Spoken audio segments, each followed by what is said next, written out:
சிந்திப்போமே.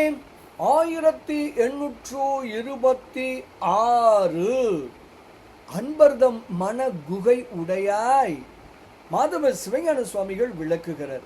சூரிய மண்டலத்தில் உறைபவனே போற்றி, சந்திரலோகத்தில் அமர்ந்துள்ள முதல்வனே போற்றி, அன்பர்களின் உள்ள குகையில் வாழ்பவனே போற்றி, நிறைந்த நெருப்பின் சிகை நுனியில் விளங்குபவனே போற்றி, திருமால் அகத்தில் ஒளிரும் விளக்கே போற்றி, தில்லை மன்றுள் நின்று ஆடுபவனே போற்றி, அடியேன் தலையில் பதித்தருளிய சிவந்த திருவடிகளை உடையவனே போற்றி, திரு கலைசை வானவனே போற்றி போற்றி போற்றி போற்றி.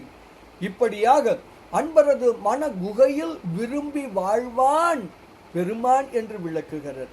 பாடலை காணலாமே.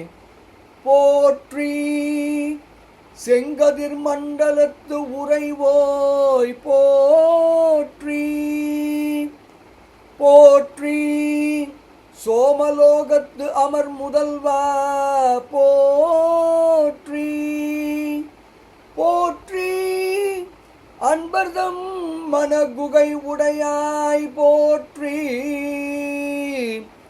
போற்றி ஆரழல் சிகை நுனி அமர்வோய் போற்றி, போற்றி நாரணன் அகத்து ஒளிர் விளக்கே போற்றி, போற்றி தில்லை அம்பலத்து நின்று ஆடி போற்றி, போற்றி என் தலை பதித்த செஞ்சரண போற்றி, போற்றி தென் திரு கலைசை வானவனே போற்றி, தென் திரு கலைசை வானவனே போற்றி போற்றி போற்றி என்று ஸ்ரீ மாதவ சிவஞான சுவாமிகள் தனது கலைசை 18 அந்தாதி எனும் அற்புத நூலின் 38வது திருப்பாடலில் மிக தெளிவாக விளக்குகிறார். கருணை உணர்வோம், மனத்தில் காண்போம், பேரானந்தத்தில் திளைப்போம் திளைப்போம் திளைப்போம். இனிய வணக்கம். சிவாய நம.